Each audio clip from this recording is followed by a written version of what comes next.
Shout out sa inyo lahat. Ayan. Good morning, good evening, at isang mapagpalang araw po sa ating lahat. Ayan.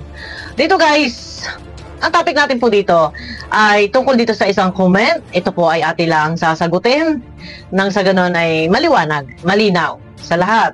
Ano ba si Kalingap Dan sa buhay ni Joy? So ang tanong kasi, ang sinasabi kasi ng isang minamahal natin viewers, sana daw wag lukuhin ni Kalingap Dan si Joy. Ayan, ay maganda.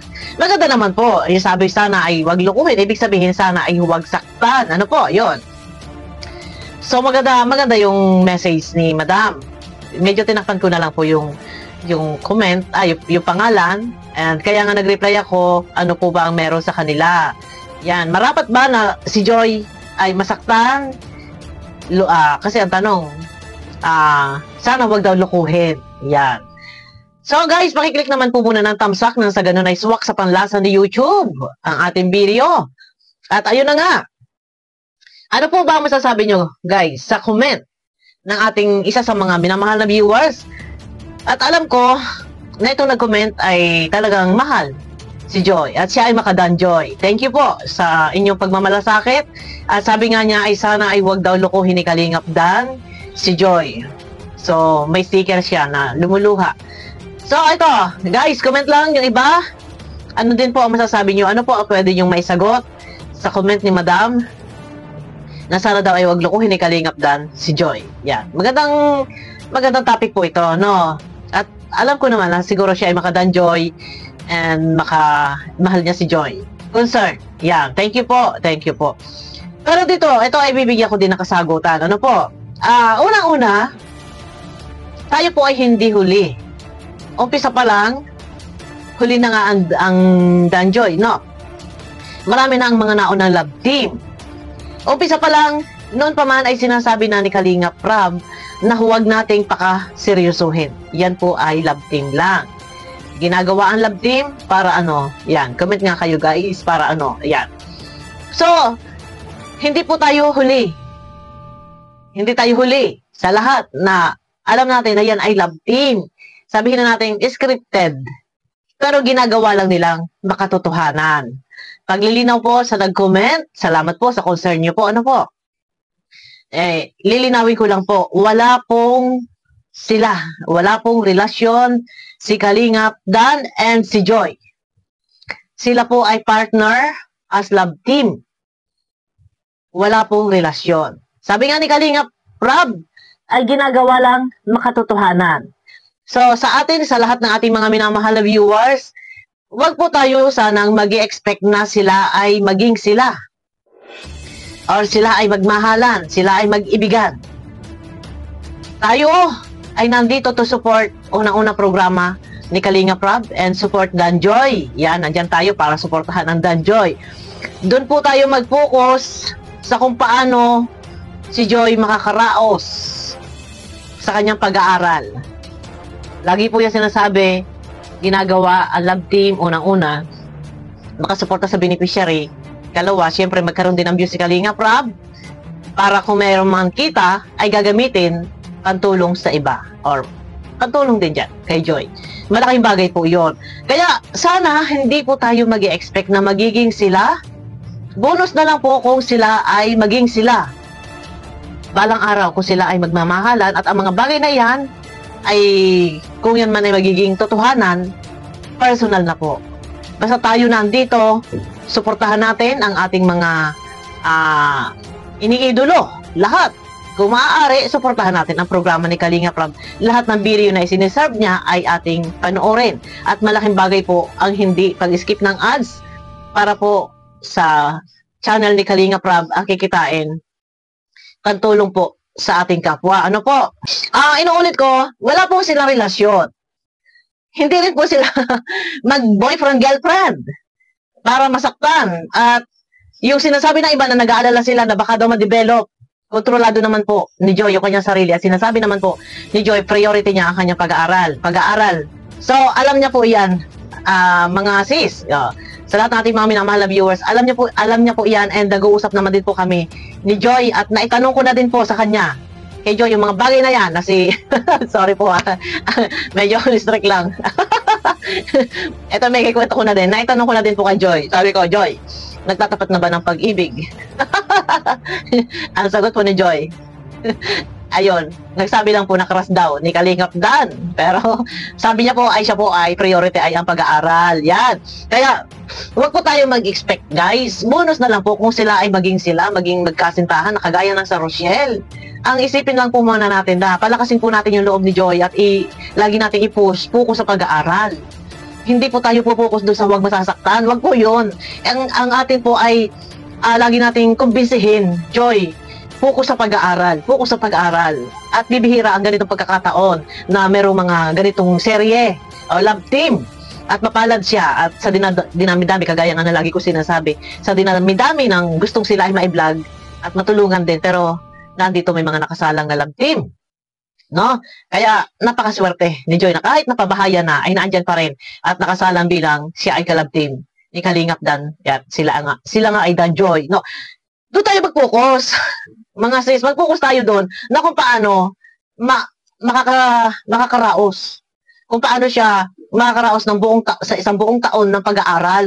Wag po tayo mag-focus doon sa sana'y wag saktan ni Kalingap Dan. Wala po sila. At saka kung maging sila, ay bonus na po natin. Bonus na po yun. Pero yung mga bagay na yan, kung sila man, maging sila, private na po yan. Maaaring pwede nilang gawing privado ang patungkol sa mga bagay na yan. No. Kaya tayo na andito lang, ang gawin lang natin, doon tayo mag-focus na sana makaraos si Joy ng pag-aaral sa buong taon. Kasi alam naman natin yun, talaga napakahirap po ng kursong nursing. At ang budget po dyan, grabe. No, may mga bibilhin pa siyang mga gamit. Napakahirap po. Sa totoo lang, napakahirap po niyan. Yun po, doon po tayo mag-focus, doon tayo tumutok. At wag po natin tutukan ang mga kiligan. Pwedeng kiligin. Sabi ko nga sa inyo, pwedeng kiligin, wag lang pakaseryosohin. At baka nga po mamaya ay pagkaseryoso nyo at umasa kayo, naghihintay kayo nang sila ay talagang maging sila at mag-I love youhan, ay paktay tayo dyan, nag-aaral pa po ang ating Joy Diwata. Kaya sana intindihin po muna natin na yung mga bagay na yan, iset aside na po muna. Focus muna, ang isipin po natin, sana si Joy makaraos ng buong taon. Yun po ang ating iisipin. Huwag po nating iisipin na sana'y huwag saktan. Sana daw ay huwag masaktan, huwag saktan ni Kalingap Dan. Hindi mo mangyayari yan. At saka, bakit sasaktan? Paano ba? Ipagpapalit? Nagkakaroon ng panibagong love team. Hindi na po mangyayari yan dahil ang sarili po ni Kalingap Dan ay inilaan na po kay Joy Diwata. Support siya kay Joy Diwata hanggang sa makatapos ng pag-aaral. Basta wag po muna tayo magpo-focus dyan. Ang alalahanin po natin paano si Joy makaka-survive. Gayong hindi kaya ni Nanay Melda na siya pag-aralin, saan kukuha ng panggastos? Pambayad sa apartment. Siyempre, gagamit sila ng kuryente. Allowance, pamasahe, pagkain. Yun po yung ating pakaisipin, yun po yung ating tutukan, at yun po yung ating alalahanin. Huwag po nating alalahanin na baka saktan ni Kalingap Dan, ay wala naman po sila relasyon. At sabi ko nga, kontrolado po yan ni Joy, yung mga ganyan. Sabi niya, pag-aaral, nag-aaral. Kailangan din makapag-concentrate po muna sa pag-aaral. Baka yan ay may mga promise ring natin, pero wala namang masama. At ika nga kung promise niya na hindi niya bibitawan si Joy hanggang ilang years ba? 4 years ba ang nursing? Ilang years? 5 years ba? Kung magpa-promise siya na hindi niya iwanan si Joy hanggang sa makatapos, pwede may promise ring. Ayan. Pero ito nga, ang akin lang, wag po kayong mag-isip na baka saktan ni Kalingap Dan si Joy. Wala pong ganon. Wag po tayo doon magpupukus, wag po tayo doon wag may stuck yung ating isip doon. Mag-focus tayo, paano kaya si Joy makakatapos ng pag-aaral? Hanggang kailan kaya ang mga sponsor na nandyan na tutulungan si Joy? Kasi hindi natin masasabi na kung ang mga sponsor ay habang buhay. Ano po, hindi natin po masasabi yan.